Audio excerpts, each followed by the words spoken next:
Alright, this is for everybody who didn't get to come to my presentation who wanted to see it. I did the 48 4,000 footers for my senior project, and I'd like to give special thanks to Skip Rollins and Paul Krause for letting me leave work early on a couple days there. I'd like to give thanks to my father for being my mentor, and I'd like to give thanks to Mr. Goslin, my shop teacher, for helping me print out all those awesome posters I had and doing my dry runs with my slideshow with me.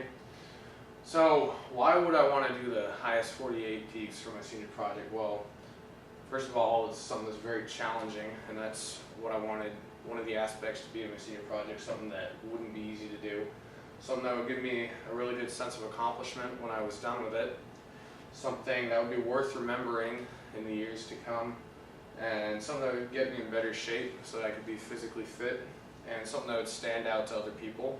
And the 48 peaks is actually something that lots of people try to do, and not very many people have done it in 1 year. So I was planning to do the whole thing in 1 year, and actually just the summer, and so I didn't have to get any winter gear or anything. So for preparation, I just used my school day pack, which is right here. I got a trail map that had mileage between points so I could figure out how long each route was. I had just set aside gas money, and I could only hike on Saturdays because I had to be in church on Sunday.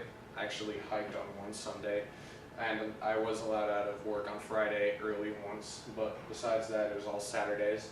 And I had to try to get in better shape during the week so I'd do better on the hiking. My dad was my mentor. This is a picture of us on top of Mount Tom, and that's his name. When I was planning routes, I had to figure out how much food I was going to need. I'd always take my trail map with me so I could improvise when I was out there and decide if I wanted to take a different route. I had to figure out where outlets were, so I'd figure out where I'd park my car, where I'd come out, how I'd do that. As far as mileage went, I'd always calculate the mileage before I went so I could estimate how long it would take me. The average hiker goes 2 miles per hour. I was closer to 3.5 miles per hour. And I tried to take the more scenic routes, even if it added a small amount of mileage. If it was too much difference in mileage, I wouldn't do it. But if it was worth it, I would. So for my first hike, I did the Bond Ridge with my dad. It was very clear. It was 33 miles long, and that's pretty long, and it took us 13 hours and 20 minutes to do. And just for an idea of what 33 miles looks like on the map, it's pretty deadly. To give an idea of scale of how long 33 miles is, it's 35 miles from exit 12 to Concord on Interstate 89, and that's flat. We did it over 7 mountains, and a lot of elevation gain and loss. This is on top of the first one, which is Bond Cliff, which is actually my favorite mountain, just because it's a cool area. This is a picture of what the cliff looks like up close. This is probably, that's a person right there. So, what do you say, 150 feet probably? Something around 150 feet, really cool.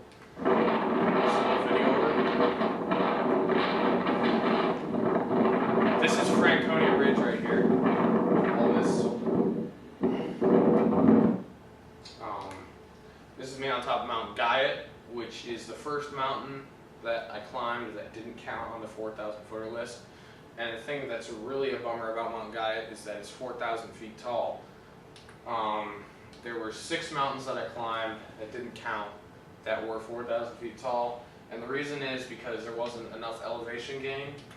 So the way it works is between 2 mountains on a ridge you have to rise or fall 200 feet, and on these 6 mountains that did not happen, so they didn't count.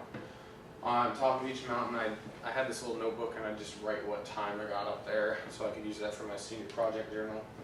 By the end of the hike I was getting pretty tired. I don't look very happy in this picture, as you can see. And after we had climbed our last peak, it was about 5 o'clock, and we had about 10 miles left.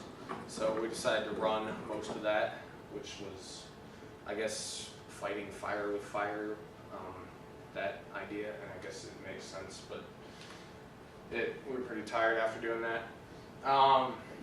So it was just extremely difficult, but also extremely rewarding, just because of the great views, which was not exactly the case with the next hike, because I could see on top of all these mountains, but they weren't very good views.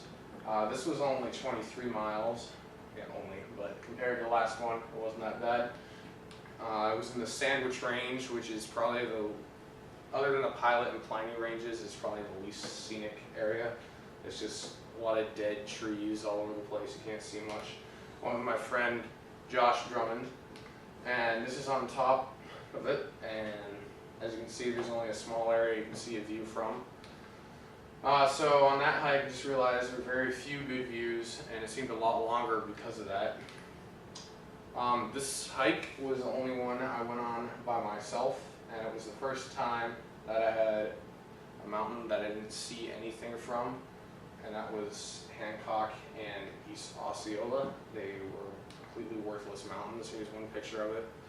I look happy, but that's deceiving. I wasn't. I was kind of... when I was on this peak, I still had a mile left to the other peak that's connected to it, and it was at the end of the day, and I thought about not going to that peak, just pretending that I did, but it ended up that the peak was very open, so that wouldn't have worked out for me. So I did climb it, and that's a picture of the Osceola peaks. So I made it to this one, and I had to go all the way to this one, and I really didn't want to, but I did it anyway.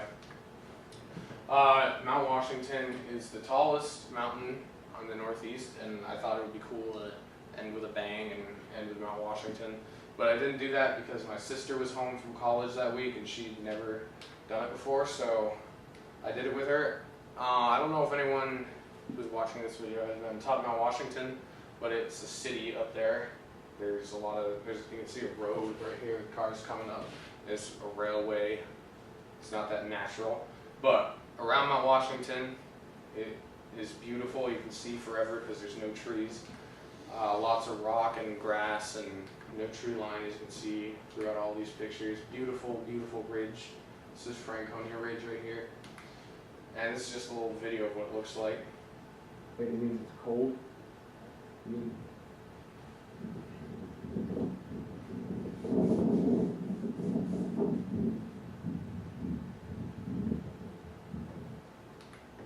And so at the end of that, I realized that I was getting in a lot better shape. The hiking was getting easier and I was moving along a lot faster. This hike was the first time I hiked in 2 different mountain ranges in one day. I did Mount Kerrigan, which is in the middle of a valley, and then I went and did this ridge right here with Mount Tom, Mount Field, and Mount Willie.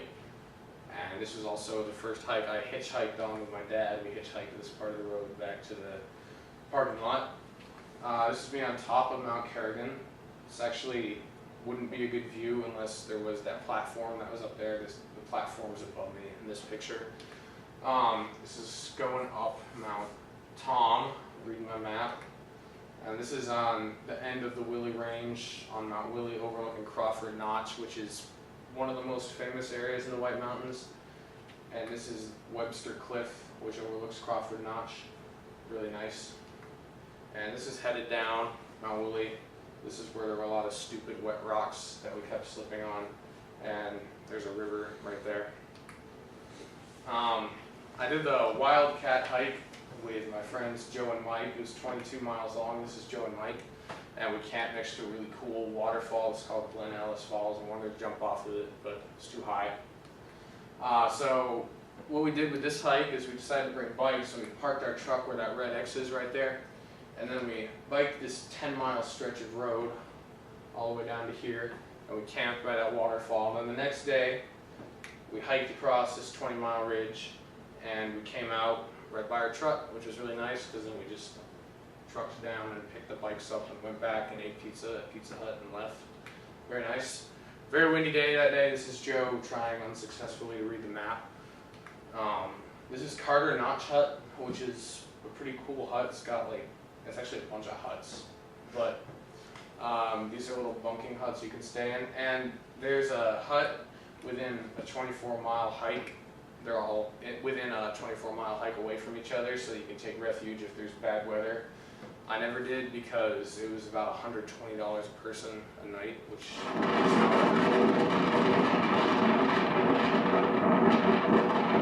that's just a little clip of how windy it was that day, probably 40-mile-per-hour winds around there somewhere. And at the end of this hike, I realized that it was more fun hiking with a lot of friends, and that the bikes were a good idea. I used those again later. This is the Mount Isolation hike that I did, and Mount Isolation is well named because it's isolated, as you can see in this picture. It's 8 miles one way from Mount Jackson to reach it, and as you can see, it drops down into the Dry River Valley and then goes back up again, so we had to walk down into a valley and back out twice. So there's 16 miles altogether, and then we still did these 2 other mountains, Mount Pierce and Mount Jackson, the same day. And it wouldn't have been so bad if it wasn't for in what a poor state of repair the Isolation Trail was. Somebody scratched in "Don't bother" with a pocket knife here, and we found out why when we went on it, because it was 8 miles both ways like this. Really? But when we got to the top, it was a nice view, so I'm still debating whether or not it was worth it, but I'm guessing it was, because there were some mountains that we'd hike for 10 miles and get to the top and wouldn't see anything. This is me at the Dry River. I think they kind of messed up when they named this river, because it's not very dry, it's pretty wet. And I made a point of that when I was hiking with my dad. And we were on the Crawford Path when we came out, which is the oldest continuously used mountain trail in America, which is pretty cool. The most hiked trail in America is also in New Hampshire on Mount Monadnock. That's actually the most hiked trail in the world, but that wasn't a 4,000 footer, so I didn't have to worry about that. And so my biggest reflection was just that there were terrible trail conditions that day. I did the Randolph Hike, and these 3 mountains are really cool: Mount Jefferson, Mount Adams, and Mount Madison. And as you can see, there's no trees on the top, it's all rock. And these are kind of isolated as well, pretty hard to get to. And when you do one of them, you might as well do all 3 since you're already out there. Instead of going back across the ridge, we did a loop here, and we ended up hitchhiking back the road. I went with my friend Forrest Powers, who had never gone hiking before, so he kind of started out really hardcore. And this also has the worst weather in America. That's probably why there's not much vegetation up there. And this is a picture of me posing by this danger zone I was about to walk into. But it was a nice day up there, so it wasn't that bad. As you can see, once it gets to the top of the ridge, all the vegetation stops, and there's just some small bushes, but other than that, it's all rock. Just the weather's not very easy on plant life up there. It's not very easy on the signs either. As you can see here, I don't know why they haven't replaced this yet, but the wind and water and everything just isn't good for it. It's just a little video what it looks like.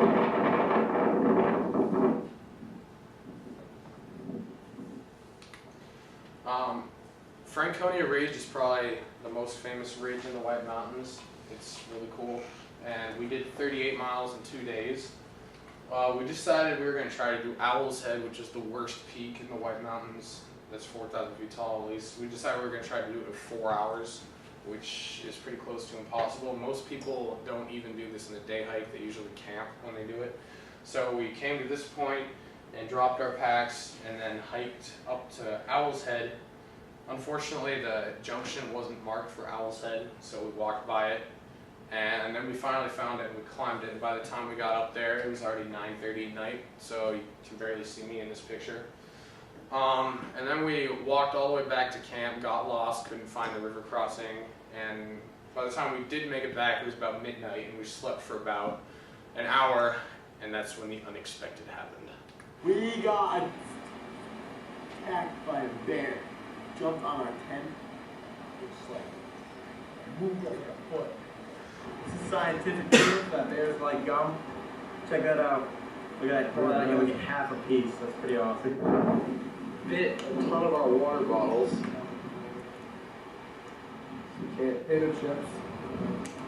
And So that pretty much summarizes it, but a bear ripped all our food up. It didn't really attack us, he was a little wigged out this night. This was that guy's first time camping out in the woods in a tent, and a bear attacked our campsite, and it ripped all our food open, as you can see, and it did move our tent. I guess it was trying to get inside of it, but there were 3 of us, and it was able to pull the whole tent with all 3 of us inside of it, so we kind of realized how strong it was. But we yelled at it, and it ran away, and unfortunately, it ate all our food pretty much. So we had a piece of pizza, which was inside my tent, that's why it didn't get eaten. And we had a bag of trail mix, and I think 2 quarts of water for the 5 of us. And the next day, we hiked this whole 20-mile ridge with that. So by the time we got to the end, we were pretty hungry. And when we got to the end, we had brought 2 cars, which was the only time we brought 2 cars. We parked 1 car here, and we had left the other one up here. And so when we came out here, we could just drive back around to the other truck, and then we had to hike back in and get our packs, but it worked out really well. We didn't have to do much backtracking. And also, Franconia Ridge is a really nice area. Mount Lafayette, Mount Lincoln, Mount Liberty, and Mount Flume were 4 of the peaks that counted. You can just see it's beautiful. And there's Mount Garfield, that was the last peak. But it's really nice. Here's a video of what it looks like. You can see Mount Washington from it. And it's just a really cool ridge line. It kind of looks like the Alps a little bit. There's no trees. You can see the whole way. Unless it's like this, which it was for us. We could see about 10 feet. And I had done Franconia Ridge before, but none of the other people that were with me had. So they didn't really know what they were missing, but I did, and we're planning to do it again this summer. And this was the only view we got from Mount Garfield. It cleared up for about 5 minutes, and then we headed back out. And so that was done. Now I'd hit all the major things. You know, I'd hit Franconia Ridge, I'd hit the Wildcat and Carter Ridge, and I'd hit Mount Washington, and the presidentials were all done. So now I was just getting some nitpicky ones I'd never done before. And these 3 were 3 nitpicky ones I hadn't done that are all not connected to each other. So we had to go into 3 different mountain ranges and hike all the way in and all the way out in all 3 of these. It was about 100 degrees that day. This was probably the nicest view we got with the sun coming up. That's me on the chairlift tower right there. This is a little pond by Mount Cabot. That's the Horn, which is a little piece that goes off of Mount Cabot. We didn't end up climbing that. But we got those out of the way, which were not my favorite 3 mountains by any stretch. So I only had 5 peaks left, and Mount Moosilauke was one of them. I wasn't planning to hike on this day. I had prior commitments, but I got out of them early, so I left my house at 3 o'clock and got out there at 5, and Joe and Mike and I climbed this, and we're done with it by 8 o'clock. The top of Mount Moosilauke is pretty nice. This is just, it's all grass, and it's got cairns on it, which a lot of mountains do. Actually, every mountain that goes above the tree line has these, and these are to show the way in the winter when they can't see the trail marks. They just make bumps in the snow, or when it's extremely foggy and you can only see 10 feet, so you can see the next cairn in front of you. You can see a lot from it: Franconia Ridge, Mount Washington, and Brentwood ski area. I took this photo in March, so don't be worried, there's not snow up there in the summertime. So I had 4 mountains left now, and I decided I was going to hit them all in one day, but I didn't, because we got hit by a rainstorm. So I went with my dad, and I just did Mount Wambeck, and it's probably a nice view because this is the presidential range, but I still don't know because it was so cloudy that day. So now I was determined I was going to hit my last 3 in one day because they're all right next to each other. And that's Cannon Mountain, which is a famous ski area, and then the Kinsmans are right next to it. This is me on top of Cannon Mountain. There's a lot of people there all the time. And I went with my friend Jason Cabot. With this mountain, we hiked all the way across this ridge here, and we were almost to my last 2 peaks, which are North and South Kinsman right here. 0.4 miles away from the first one, actually, and that's when we got hit by an electric storm. This is after the electric storm, just the clouds. This shows how fast the mountains can fog in one day. It's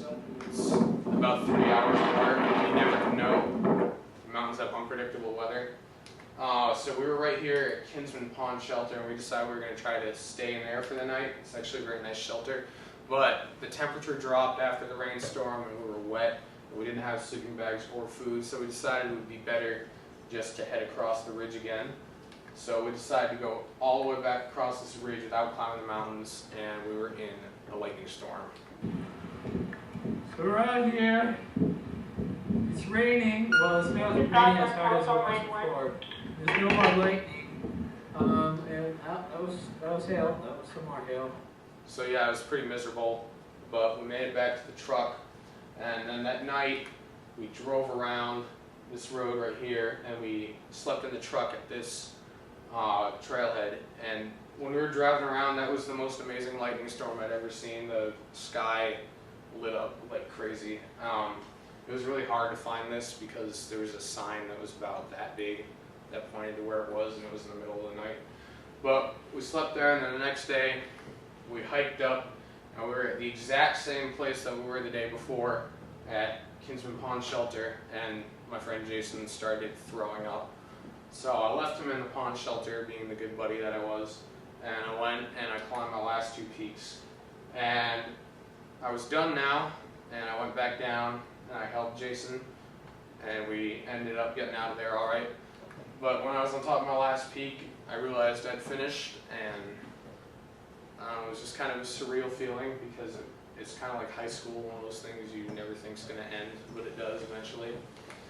And so in conclusion, it had taken me 123 hours and 15 minutes when all I needed to complete was 40 hours, which I tripled, obviously. I had walked 255 miles, and I had lost 15 pounds, and I could run under a 7-minute mile, which I'd never been able to do before.